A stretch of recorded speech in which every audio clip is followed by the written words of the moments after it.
ಕರ್ನಾಟಕದಿಂದ ಮಂತ್ರಾಲಯದ ದರ್ಶನಕ್ಕೆ ತೆರಳಿದ್ದ ಭಕ್ತರ ಬಾಳಲ್ಲಿ ದೊಡ್ಡ ದುರಂತ ಸಂಭವಿಸಿದೆ.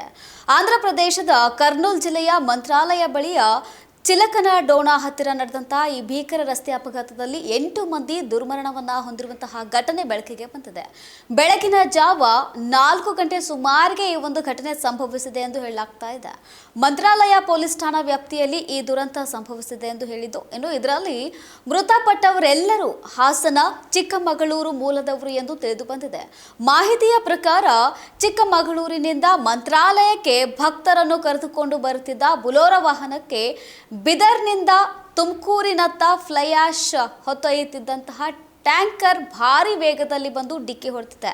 ಇನ್ನು ಈ ಅಪಘಾತದಲ್ಲಿ ಎದುರು ಬಂದ ವಾಹನ ಸಂಪೂರ್ಣವಾಗಿ ಜಜ್ಜುಗುಜ್ಜಾಗಿ ಅದರಲ್ಲಿದ್ದಂತಹ ಹಲವರಿಗೆ ತೀವ್ರ ಗಾಯಗಳಾಗಿದ್ದು, ಕೆಲವರು ಸ್ಥಳದಲ್ಲೇ ಪ್ರಾಣವನ್ನ ಕಳೆದುಕೊಂಡಿದ್ದಾರೆ. ಲಾರಿ ಮತ್ತು ಬುಲೋರೋ ಡಿಕ್ಕಿ ಅಪಘಾತದಲ್ಲಿ 8 ಮಂದಿ ಬಲಿಯಾಗಿದ್ದು, ಇನ್ನು 12 ಮಂದಿ ಗಂಭೀರ ಗಾಯಗೊಂಡು ಆಸ್ಪತ್ರೆಯಲ್ಲಿ ಚಿಕಿತ್ಸೆಯನ್ನ ಪಡೆಯುತ್ತಿದ್ದಾರೆ. ಇನ್ನು ಮೃತಪಟ್ಟವರಲ್ಲಿ 5 ಮಹಿಳೆಯರು, 2 ಪುರುಷರು, 3 ವರ್ಷದ ಮಗು ಸೇರಿ ಒಟ್ಟು 8 ಮಂದಿ ಸಾವನ್ನಪ್ಪಿದ್ದಾರೆ.